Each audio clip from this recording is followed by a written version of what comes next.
What's up, guys? Welcome to a brand new episode of the Fit Women's Weekly podcast. I am so excited for this episode because it is something that we can all benefit from, and that is getting better sleep.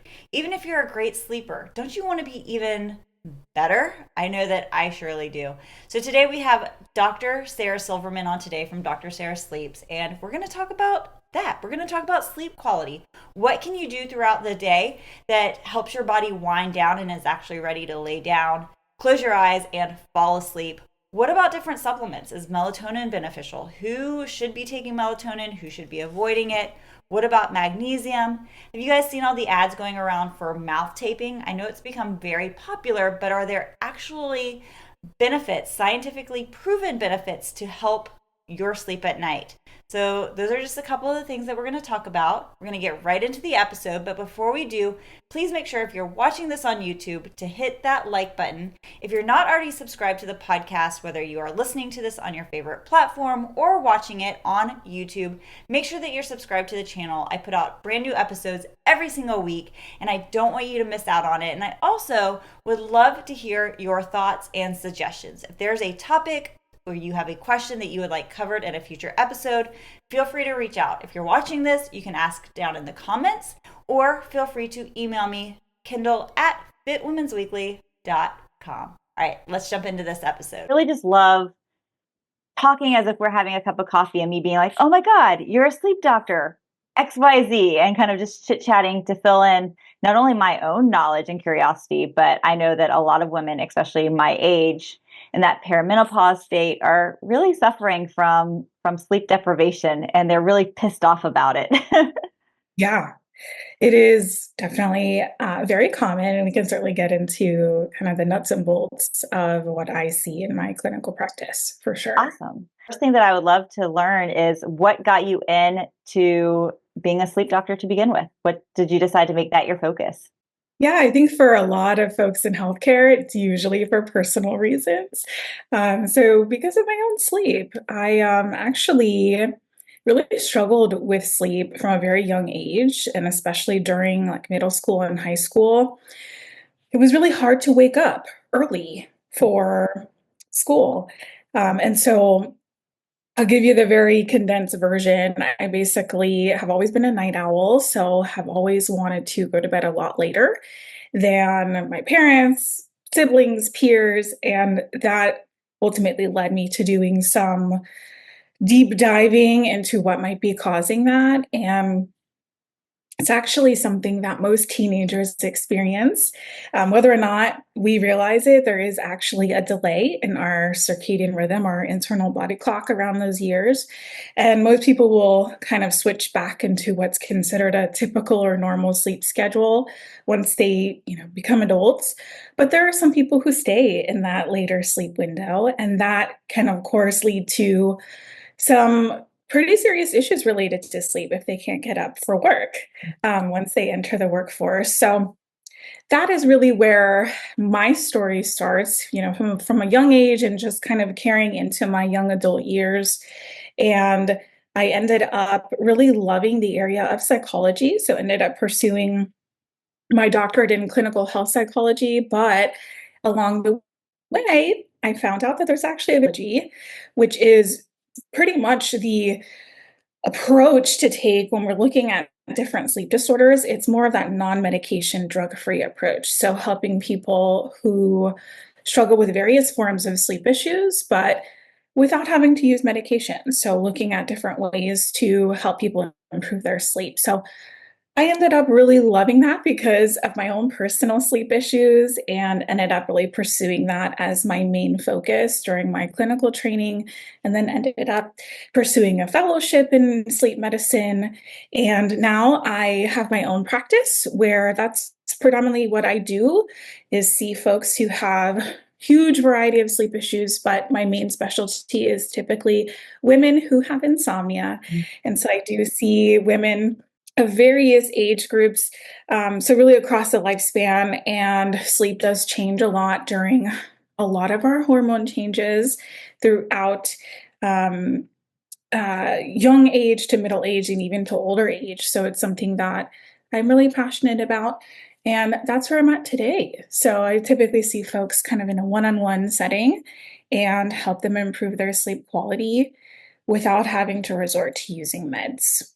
I love that because, and I've talked about this on the podcast before, where and when I was younger, it was like a badge of honor to be able to pull an all nighter. And now I love the fact that sleep health has really become a priority in our culture where it's no longer a badge of honor. Now we're like, you're an idiot. Why are you doing this? So to actually be able to have doctors out there that can help us is really, really important. I am curious, is there any sort of genetic component to like a night owl versus an early morning riser? I have always been an early morning person. My mom would laugh at me even as a baby. I'd be in my crib being like, like happy and cheery first thing in the morning.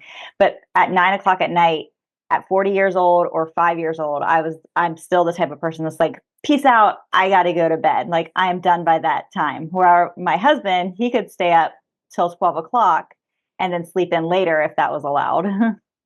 Yeah, and that's actually a really great point. I think for a lot of folks who maybe do identify as being more of a night owl, it's really hard to be able to quote unquote sleep in. Mhm. And so night owls are actually more predisposed to experiencing a lot more sleep deprivation as a result. But to answer your question, yes, there is actually a huge genetic component to whether you might identify as more of a morning person or more of a night owl.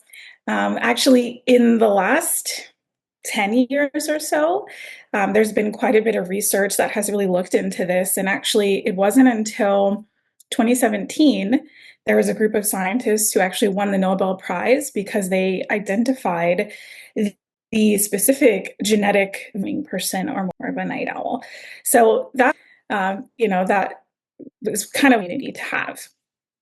Oh, did I lose you again? A little, it was still working together that I think everyone listening is able to see that yeah, in 2017 they were actually able to find the genetic component to focus in. Yeah, so relatively new information, right? Yeah. In the grand scheme of things, we just kind of discovered that yes, there are specific, they actually call them clock genes that determine whether or not you might be more of a morning lark or a night owl or somewhere in between. Mhm. And that is actually what's referred to as your chronotype, which is just a fancy term for your unique circadian rhythm. So your genetic predisposition to either being more of a morning person, more of a night owl, somewhere in between. There is actually a spectrum of whether or not you do feel like sleeping in an early to bed, early to rise schedule feels good for your body, or later to bed, later to rise schedule feels good for you. And like many things in terms of health and wellness,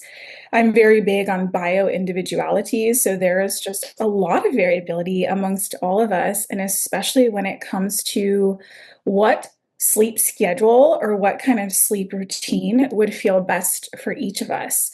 And that truly does look different for everybody, but especially in women. I think we have a lot more factors that can really influence whether or not we can actually sleep in a sleep schedule that we'd like to. Of course, we have lots of responsibilities, and so do men, but I think women kind of take on a lot more Mhm. um, in general. And so that can certainly influence how well rested someone feels. And a lot of times, I mean, people that work for themselves, that a lot of times have control of their schedule, that's great, right? But most people don't. So most people are kind of forced to live the schedule that's put on them by their job. So if you're a night owl, but you have to be at work at 8 a.m., I could absolutely see how most of those people are the ones that are sleep deprived. So what are some Yes. really easy ways or at least tactics to start rebuilding your sleep cycle? Is that the way to kind of look at it?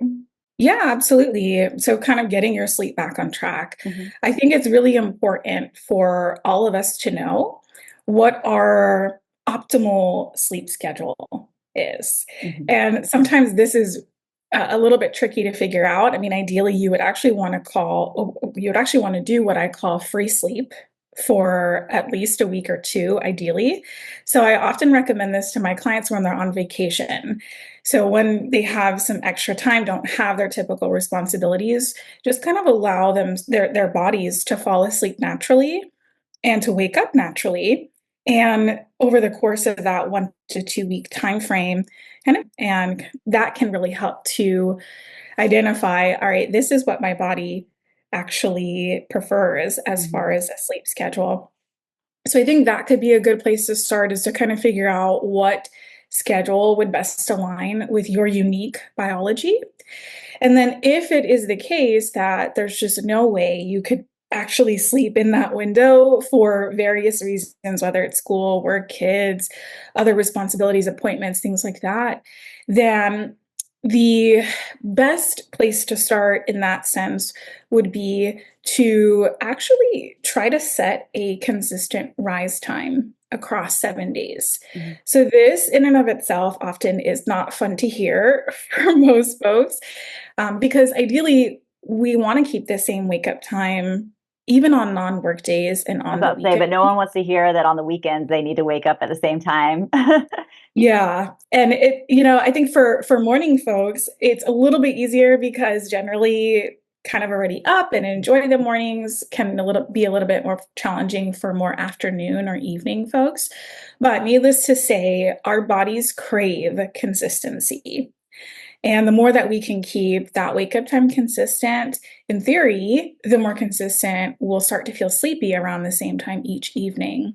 So I know that there's always a ton of emphasis out there, and I see it all over social media too, where, the classic recommendation of go to bed at the same time and wake up at the same time.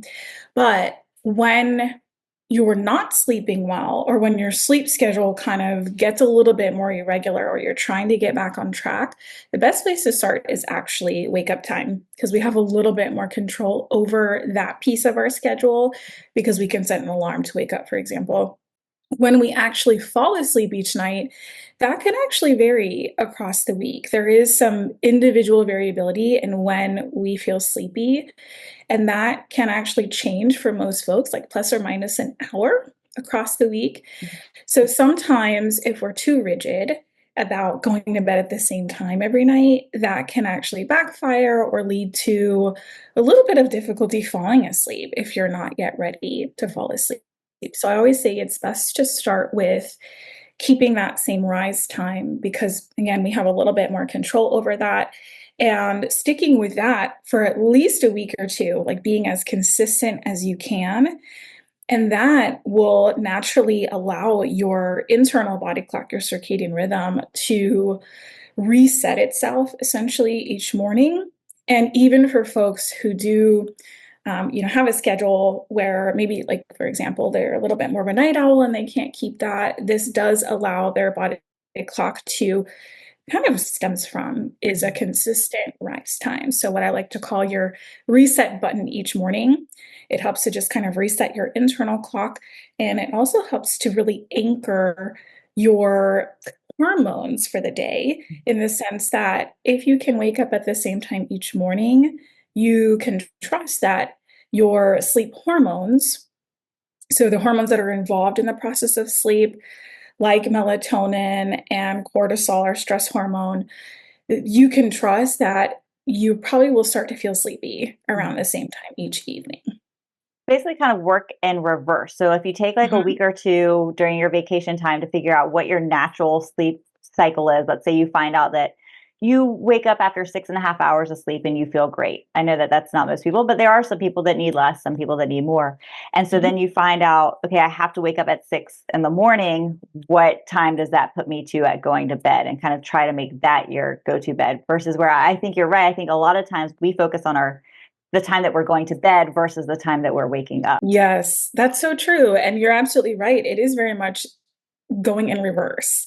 So working backwards. Mhm. And I often start here because it can be challenging for a lot of folks to really stick with the same wake up time, just depending on their responsibilities, but it really is the best starting point. And then I think, in addition to that, something that can be really helpful, and you've probably seen this a lot these days as well, which I'm glad it's getting talked about more, to increase the amount of natural sunlight exposure that you might get upon waking. So that as well has been shown in very recent years to be a very powerful regulator for our circadian rhythm. And specifically, the light between sunrise and 10 a.m. So before the light gets too intense, there's a lot of infrareds and reds within that light that our naked eyes can't see, but that are actually really powerful for our hormones and also really powerful for mood, energy levels during the day, and yes, our sleep. So it is actually thinking about regulating your sleep, but starting in reverse, starting with your wake up time and your morning routine, and really thinking about getting good quality sleep, but as your starting point being, okay, what are the things that you are doing in the morning as part of your routine? That's really going to help set you up for a better night of sleep for a lot of folks. So I know that I've been waking up pretty much my whole entire life by a loud alarm clock that goes, ding, ding, ding. We use our iPod or our iPhones now, but pretty much every single morning when that thing goes off at 5 a.m., my husband and I are like, oh, we're shooketh when we Yeah. wake up. So would you recommend having more of like a light, one of those like sun lamps to help you wake up? Is that healthier? I would. And this really also comes down to personal preference. So there are some people who really like that loud alarm because it forces them to get out of bed. But for a lot of folks, I think a much more gentler wake up can be really helpful so you don't feel like you're jolted awake. So yeah, there are a bunch of pretty amazing like sunlight simulators that also function as alarm clocks that can be really great. So you can kind of set it to where you essentially kind of get a slow sunrise, and that naturally can help signal to your brain, okay, it's time to wake up, and is a much more gentler approach. So, yeah, that can absolutely be a really helpful investment as part of your wake up routine, especially if you're having to wake up that early and before the actual natural sunrise. Mhm. Now, I'm going to ask this question. I want to talk about a little bit of myths or also some different things throughout the day that could affect your sleep without even like realizing it. And I'm asking this from a more of a personal question because a couple of years ago, and I've talked about this on the podcast, I actually did a 3-month carnivore experiment with the carnivore diet, just to see how it felt. Like it's the whole thing. I'm not going to go into that here, but it was very interesting. The first few months were fine. And then after about 2.5 months in, I all of a sudden started to have night terrors and sleep paralysis and dreams so bad that even talking about it now brings me anxiety. And like my nieces and stuff have asked me, and I'm like, no, I can't talk about it. They were so scary. And I was like, what is going on? What's going on? And finally, one of my girlfriends are like, do you think it has something to do with the carnivore diet? And I started to do a little bit of research. And I was like, well, let's find out. So I added just a few vegetables in, and I have not had one of those kind of sleep paralysis or night terrors since. So it's like, we don't think about our nutrition as having such a big impact on our sleep, but has that been proven? And what are your thoughts on that? Yeah, so thank you for sharing your story on that because it is something where, especially if you're doing a very specific diet, like the carnivore diet, I even have seen this on like keto. Sometimes the more extreme Mhm. diets can certainly contribute to some changes in sleep quality. It definitely sounds like what you've experienced, I would say, would be on the more rare side.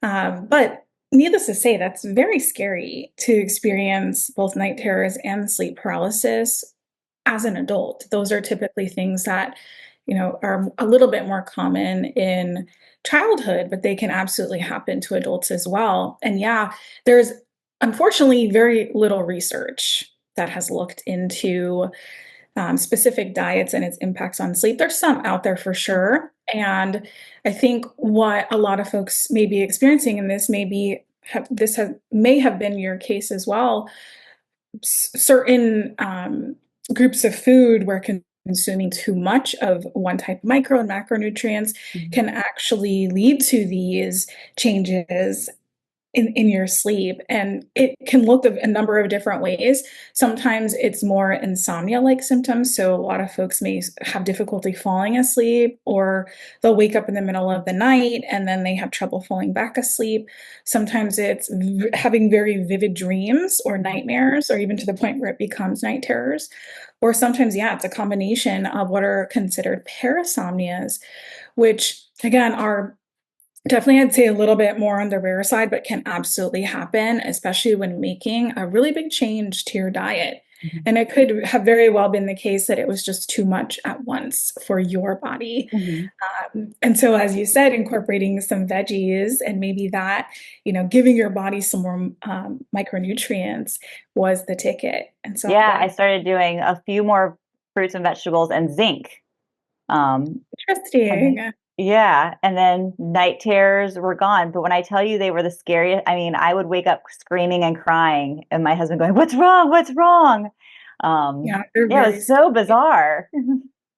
They're very scary. And I think in the next few years, I think we're probably going to see a lot more research looking into Mhm. some of these very specific diets and their impacts on sleep, because I think more and more people are experiencing significant changes to their sleep quality when Mhm. they are starting to make changes to their diet, even if they're not necessarily like doing so for weight loss, even if it's just to, optimize your diet and try out something different, that can still have impacts on sleep. And so I think we're not only going to be looking more at what we're eating as far as the quality of our foods and the types of foods that we're eating, but also I think a really up and coming area is the timing in which we eat our meals. Mhm. That also, in very recent years, has been shown to have a significant impact on our sleep timing. And so that's also something to think about. It's not only about what we eat, but it's the timing in which we eat that can either uh, negatively affect when we fall asleep and how we sleep, or positively affect our sleep. What has the research shown so far as what is the kind of time frame that you should try to stick with your meals? Yeah, so this is what I consider more of a circadian aligned meal schedule.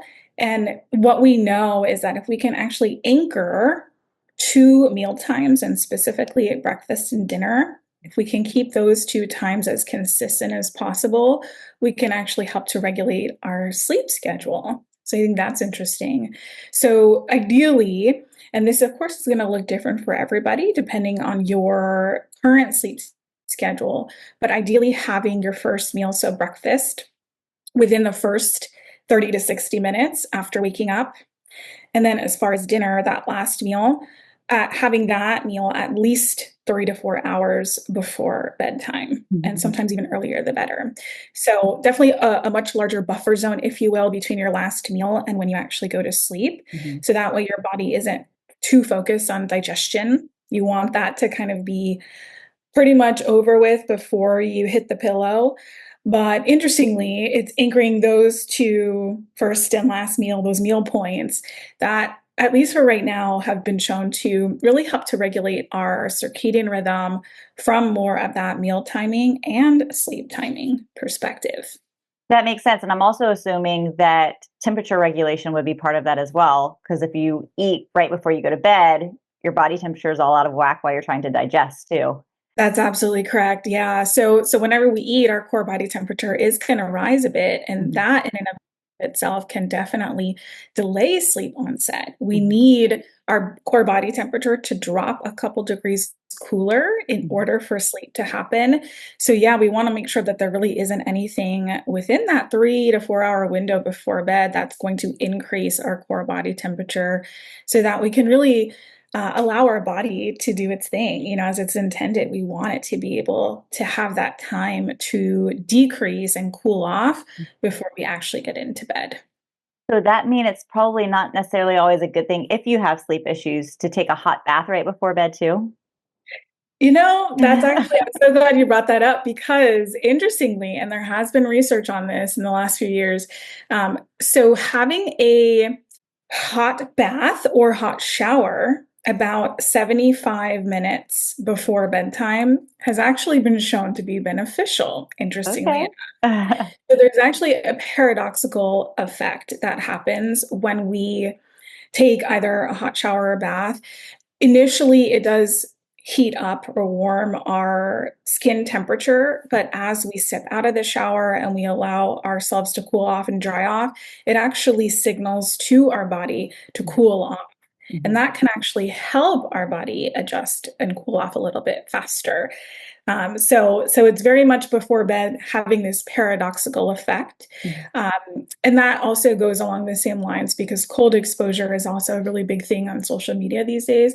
Cold exposure wouldn't be good to do before bed because of this paradoxical effect. Mhm. It would actually heat the body up. So we want cold exposure in the morning if that's your thing. And if that, is good for your body, and then more of the heat, whether it's a bath or shower or potentially sauna. Or exercise? So exercise is also a little bit tricky. So don't want to be doing anything too strenuous Mhm. before bed.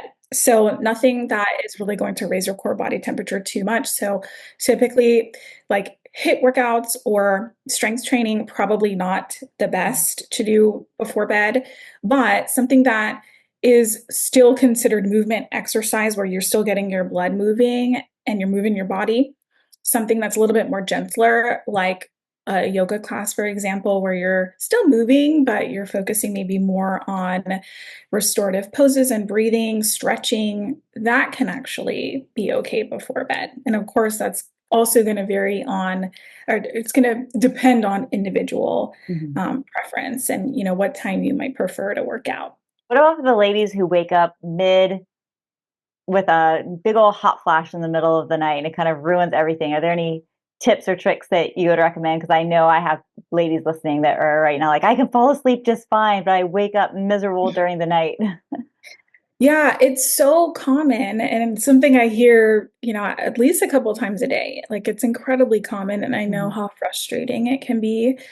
It really does depend on where you're at. So for example, even women who are still experiencing their monthly cycle, they're not yet in, say, perimenopause or menopause, they can still experience some night sweats or hot flashes depending on where they're at in their cycle. So usually like the week or two before getting your monthly period, that's often a really big time to experience those changes. And then yes, especially in perimenopause or into menopause, having that middle of the night wake up, especially if it's because of a hot flash, is incredibly common. There are a couple things, especially these days, I think are a lot of amazing products on the market that can help with this. So specifically, potentially considering an investment in a cooling mattress topper. So whether Like the it's chili frog?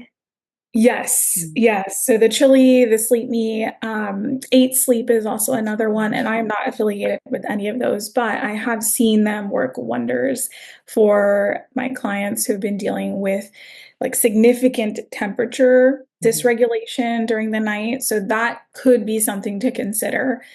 So just keeping your mattress cool, and especially with some of these new products, they kind of learn your own temperature fluctuation so they can change the temperature based on where you're at in the middle of the night. And that can be helpful. I think one of the biggest things to consider is whether or not the like wake up is or is it potentially a sleep problem. Mhm. And sometimes it can be hard to tease that apart, but one of the things that is actually incredibly common in women during the perimenopause to menopause years is actually a softening of the tissues within the throat and the upper airway, so the chin area. Mhm. It's actually really common to develop what's considered sleep disordered breathing. So like sleep And apnea? so like sleep apnea, yeah. And I have to say, usually it's going to be more on like the mild or borderline side of things to Mhm. where it can sometimes be really hard to catch by doctors and also by sleep studies. But there's enough of of a disruption in breathing that it can actually cause the middle of the night wake up, especially a lot of the temperature changes that Mhm. comes with that. So I always recommend considering the possibility of having something like sleep apnea in the picture, even if it is mild or borderline.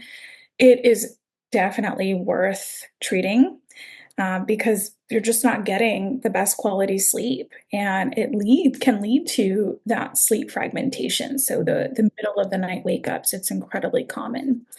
And just as a side note, there, I have also seen this in women who are very active and fit. It's actually, it's not an official term, but I have heard a lot of specialists call it the fit female syndrome, where you have that underlying sleep disordered breathing, but it's not the typical stereotype, if you will, in which we consider someone to have sleep apnea. So it's something to think about. That is so interesting. So in my was I married yet? I don't remember if I was married yet. So mid to well, I was married in my 20s, mid 20s probably. I used to not be able to like drive down the road without flinching my head or like, I'd fall asleep very Goodness. easily. And the doctor was worried that it could be sleep apnea at the time. So, but I was so young. They're like, well, we don't want to have you in for a sleep study yet. We're not that concerned, but have your husband just watch you. So here I am, like trying to fall asleep with just my husband, like staring, Oh at my me to goodness. try to see if I had something. But now mentioning all of this was also the start of my fitness journey. I was very, very active. I was overtraining at this point and very unhealthy with my fitness. And so now I'm like, I wonder if it was something more related to that. And I would wake up with hot flashes as well during that time, where the doctor told me that it was most likely like liver Hmm. issues because of my Okay. overtraining. So it's Interesting. very interesting. It is. It's very interesting. And perhaps, yeah, as you said, related to overtraining and maybe your body just working extra hard Mhm. and maybe not sleeping enough or getting enough restorative sleep. And Mhm. that, of course, can look like dozing off during the day or napping on a regular basis. And, that's actually a really big sign that someone may not be getting enough sleep or potentially having some form of sleep apnea in the picture is when you are experiencing those dozing episodes during the day, or where, whether it's driving, which is really scary, or even if you're just kind of sitting at your desk during a meeting, if you feel like you're, dozing off, your head is bobbing, Right. that can often be a sign that you're sleep deprived or potentially something else driving that sleep deprivation. So the best place to start in that sense would be to consider seeking out a sleep specialist and seeing what a sleep study shows. That really is a really objective way to take a look at how you're breathing during the night. There's so much stuff now out and about saying, do this for sleep, do this for sleep. So I'm going to throw a couple because I know that we're starting to run short on time and get your thoughts. So, first off, magnesium. Do you recommend? Magnesium is something that I do often recommend. And reason being is magnesium is involved in hundreds of processes throughout the body. It is also something that unfortunately most folks in the US are deficient in magnesium based off our food supply and our food intake. So it's something that a lot of folks are lacking. So yes, I do often recommend it from a sleep perspective. The most studied form of magnesium is magnesium glycinate or bisglycinate. That has been shown to have a little bit of a calming effect on sleep. It's not something where, if I do recommend it, where you take it and you start to feel sleepy right away. It's not really going to work like that or like a traditional sleep aid. It's more scenes, as I like to describe it. It is very much this um, aid that can help support the hormones that are involved in the process of sleep. So, typically, if someone is experiencing chronic sleep issues, that could potentially be a recommendation just to support those hormones along the pathway to sleep. And usually, what's recommended is to take it about an hour before bed. For most folks to really get that calming effect and kind of monitor any changes to sleep. And what about melatonin? So melatonin is also a little bit tricky, and I say that because, as you mentioned, there's so much information about sleep out there these days. It's really hard to know, well, what should I take? What shouldn't I take? What's good, what's not. Melatonin is not a sleeping pill in the sense that I think a lot of people think it is. And I say that because melatonin, when we're talking over the counter melatonin, it is, unfortunately, at least here in the US, it's marketed as a dietary supplement, yet it's a hormone. Mhm. And, you think about other hormones, we can't readily get some of the other, more classic hormones in the grocery store or Mhm. drugstore. So melatonin is not something that I typically recommend on a regular basis. It very much is a case by case basis. And I say that because we just are not seeing its benefit when we're, looking at research, but then also in more of a clinical setting. We're not seeing melatonin really help people who have chronic sleep issues, like Mhm. insomnia, for example. If someone is taking melatonin and they swear by it, they feel like it works great, it's probably a placebo Mhm. effect, which is an effect. So, there are sometimes benefits to that, but generally it doesn't do much for Mhm. most folks. And sometimes it can actually be way too much when you look at some of the doses out there. So, for reference, I would never really recommend melatonin over 1 milligram. Wow. So you imagine some of the doses out there. I have seen Mhm. 3, 5, 10 plus. Mhm. And mind you, this is from a sleep perspective. There are, some other folks in the health and wellness space who are looking at high dose melatonin for things like cancer Mhm. management and things like that. So that's a completely different, perspective when we're talking melatonin. But from a sleep perspective, too high of a dose can actually backfire and can also lead to some pretty serious side effects like bad dreams, nightmares, vivid Mhm. dreams, waking up feeling really groggy Mhm. or hungover the next day, increased irritability, sometimes even increased anxiety or worry. And so there's a lot to consider when taking melatonin. It's typically not going to be my first recommendation. And if it does make sense for someone to take it, it's usually in the case of someone who is experiencing what's called circadian misalignment. So, someone who is a shift worker, for example, who maybe is working the night shift or who has rotating shifts. That is a case where I would say, all right, melatonin can be helpful to kind of reset the circadian clock.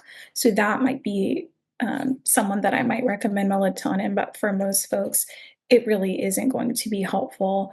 And it also can lead to some serious side effects. So I typically am very cautious with over the counter melatonin. This melatonin is a hormone that's very like cyclic with the day. So like with like a night shift worker, if they were to take it, would it most likely be recommended at like the time of day where your melatonin is naturally on the rise? It's a great question. So it would actually be the opposite. So melatonin has actually been shown to be most effective when there isn't any melatonin yet released into your own system. So for like an example, folks who work the night shift, typically, in terms of their schedule, they might have to try to sleep during the day. Mhm. Melatonin would be something where they would take it, in the morning when there's no melatonin in their system. Mhm.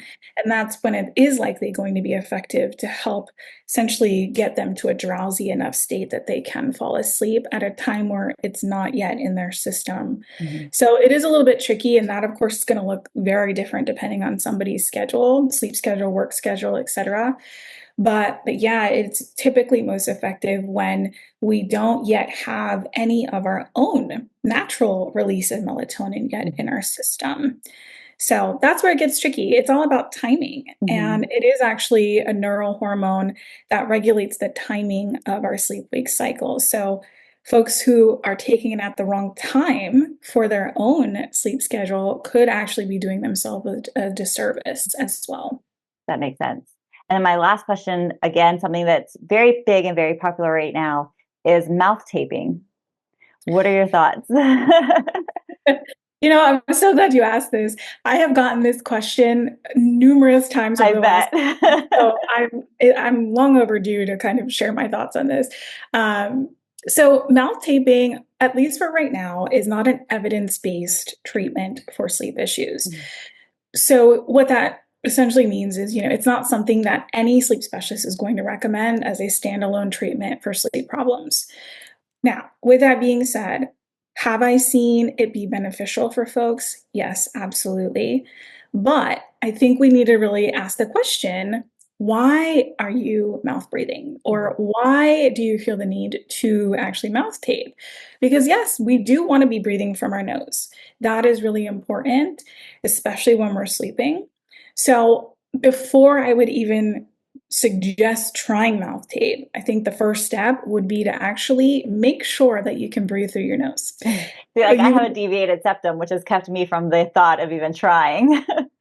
Yeah, so exactly, that's a perfect example where especially if you have something blocking your ability to breathe through your nose, you would want to consider getting an evaluation. So whether that means you see a sleep specialist, could be an ENT, someone who can really take a look at your anatomy and make sure that there's nothing blocking your ability to breathe through your nose. That first and foremost, I would say is the first step.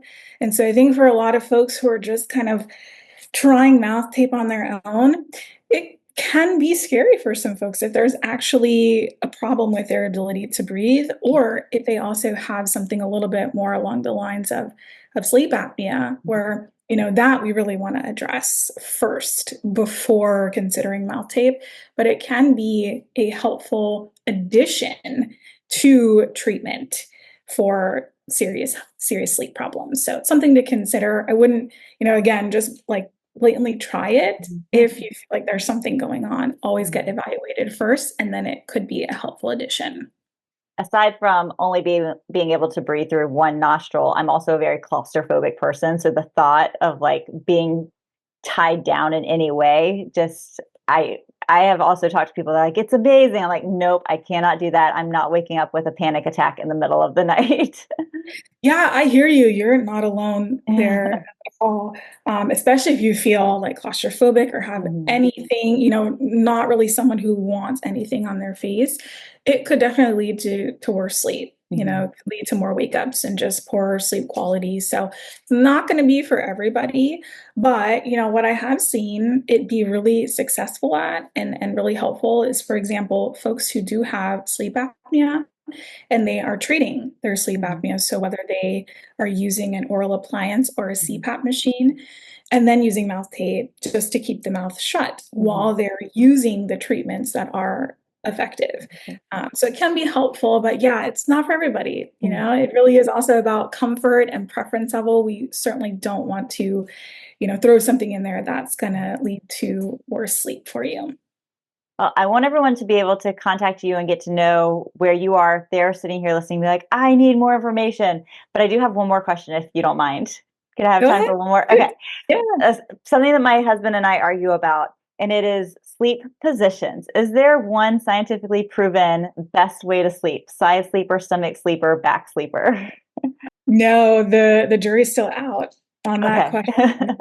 So I get asked this a lot too. What I typically recommend is to really go with whatever feels most comfortable for you. Mhm. What we do know based on the research is that most people who sleep on their back, they're more likely to snore, Mhm. or if they have sleep apnea, their episodes are more likely to be more severe or more frequent. So back sleeping isn't great if you have any type of snoring, mouth breathing, sleep apnea in the picture. Um, Side sleeping, and interesting enough, the left side there's some research to show that it can be helpful to aid digestion since you're kind of sleeping on that side to allow everything to flow. Mhm. Um, but very limited research on that. And then, some people just prefer sleeping on their side or stomach. So I think what it comes down to is a matter of comfort. And it's also something that is completely out of our control during the night. Our body changes positions whether or not we realize it multiple times throughout the night. Or you might stay in the same position all night, but it really is something that's out of our control. So I always say go with whatever feels most comfortable for you. But if there is something there like snoring or sleep apnea, there are ways to train yourself to sleep more on your side so that you can, reduce the frequency of some of those episodes. I think I've trained myself. My husband is a back sleeper. And because I have a deviated septum, I've always been so scared of being a back sleeper for snoring purposes. Like it's like this thing in my head that I'm like, I don't want to be a snorer. So I have trained myself to be a left side sleeper. Nice. Yeah, I mean, and that's incredibly helpful in general to prevent any more sleep disruption if you do find yourself on your back. Right, for sure. Well, Dr. Sarah, where can people connect with you? Do you also connect online, or do people have to come see you in Florida? How does your practice work? Yeah, so thank you so much for having me. I am actually based in Florida, but my clinical practice is virtual. So folks can connect with me via telehealth, and you can find me at Dr. Sarah Sleep on all social platforms. I'm typically the most active on Instagram and LinkedIn. So you can connect on whichever one is your favorite, but I'm at Dr. Sarah Sleep, and that's also my website, drsarahsleep.com. So if you are interested in reaching out or just getting some more info on the types of treatments that are available for sleep issues, I'm happy to be a resource to you. Thank you so much for hanging out with me. And I'm going to guess that sarahsilverman.com was probably taken. Yes, and actually, along my journey, I found out there's actually some other doctors who also already had various websites that are similar. But yes, the Sarah Silverman comedian, that was already taken. So What'd you guys think? Dr. Silverman is so full of knowledge, and you can really tell how passionate she is, where she held back nothing. Sometimes when I do podcast interviews, I can tell that some guests don't really want to be so benefit focused in the actual episode, that they'd rather you go to their website or interact with them. But I love that Dr. Silverman actually answered the questions in really great detail for you guys listening, and I hope that you felt that. So make sure to go check her out, drsarahsleeps.com. I'll make sure to put all the contact information down below. She also mentioned how important magnesium is. I do use RNA Reset, and I will make sure to put that link down below as well. If you order through that link, it does help me out. But you guys know that I only share with you guys products that I truly love. And that's the magnesium that Dan and I have been using now for over a year. And we really, really like it. So go check that out. And of course, as always, if you like this episode, give it a thumbs up on the YouTube channel. If you are listening to it, always make sure that you're subscribed, because I will be back next week with a brand new episode. All right, you guys, thank you so much for tuning in. Talk to you next time. Bye.